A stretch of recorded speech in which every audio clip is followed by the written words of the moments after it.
Britain से इस वक्त एक बेहद बड़ी और विवादित खबर सामने आ रही है, जहां UK department for business and trade यानी BDBT ने इजराइल को सैन्य उपकरणों के एक्सपोर्ट के लिए 2 नए लाइसेंस मंजूर कर दिए हैं। और इस खुलासे के बाद ब्रिटिश सरकार पर गंभीर सवाल उठने लगे हैं, क्योंकि सितंबर 2024 में खुद ब्रिटेन ने यह कहते हुए कई सैन्य निर्यात रोक दिए थे कि इन हथियारों का इस्तेमाल गजा में हो रहा है, कथित जनसंहार में किया जा सकता है। लेकिन अब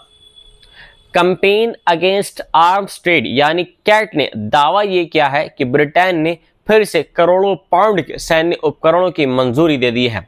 जिनमें सबसे बड़ा लाइसेंस करीब 8.7 मिलियन पाउंड यानी लगभग 11.8 मिलियन डॉलर का है, जो टारगेटिंग इक्विपमेंट यानी निशाना लगाने वाली सैन्य तकनीक और उसके कंपोनेंट से जुड़ा हुआ है।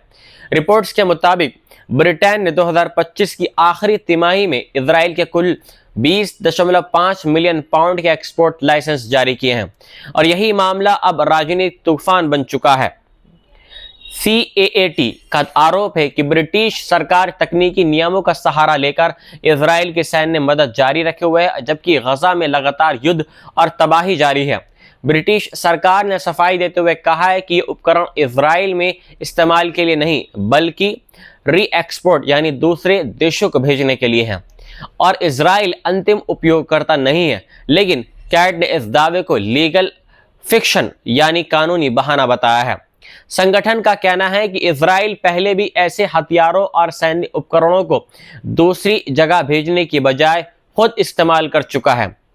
जिसे ऑटो डाइवर्जन कहा जाता है, और यही सबसे बड़ा खतरा है। रिपोर्ट्स में यह भी दावा किया गया है कि ब्रिटिश सरकार के पास ऐसा कोई मजबूत सिस्टम नहीं है जिससे ये जांच